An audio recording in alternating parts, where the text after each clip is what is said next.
কষা করবো পোস্ত কাজু বাদাম দিয়ে। সাথে কেটে নেবো ডুমো ডুমো করে পেঁয়াজ, ক্যাপসিকাম, আলু আর গাজর। এছাড়াও দেবো কুচানো পেঁয়াজ, কাঁচা লঙ্কা আর সাথে থাকবে টমেটো।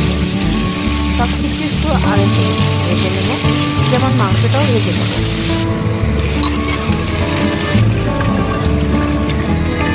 প্রথমে আলুটা ভেজে নেবো, তার মধ্যে দিয়ে দেবো গাজর।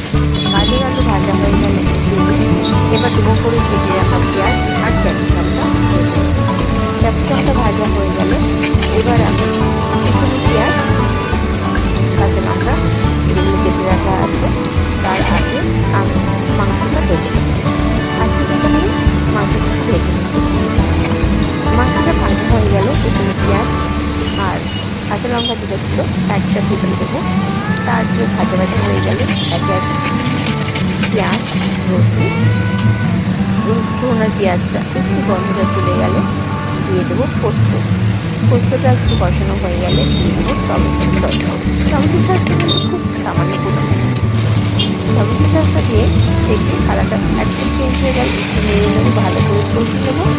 পুরো মশলাটা কষানো হয়ে গেলে আগে থেকে ভেজে তুলে রাখা মাংস, আলু, ক্যাপসিকাম, গাজর আর ডুমো করে কাটা পেঁয়াজ যেটা দিলাম একসাথে পুরোটা দিয়ে দেবো। নাড়াচাড়া করে আবার দিয়ে দেবো জলটা পরিমাণ মতো দেবো, যাতে বেশি সেদ্ধ না হয়। আর সবগুলি কিন্তু ভাজা করা এবং ভাজাটা জলটা সিদ্ধ হয়ে যায়, তাই পরিমাণ মতো জলটা দিতে হবে। বেশি দিতে হলে মাংসটা সেদ্ধ হয়ে যায়। এবার আমি পরিমাণ জলটা দিয়ে মাংসটা আমার করা হয়ে গেছে। দেখতে পাচ্ছ মাংসের কালারটা কতটাই সুন্দর এসছে। তোমরা এভাবে বানিয়ে করে দেখো। আর তারপরে নিয়ে নিচ্ছি আজকে খাওয়ার জন্য ভাত, দুপুরের মাংস, পোস্ত মাংস দিয়ে দুপুরের ভাত জমিয়ে খাওয়া হবে রবিবার।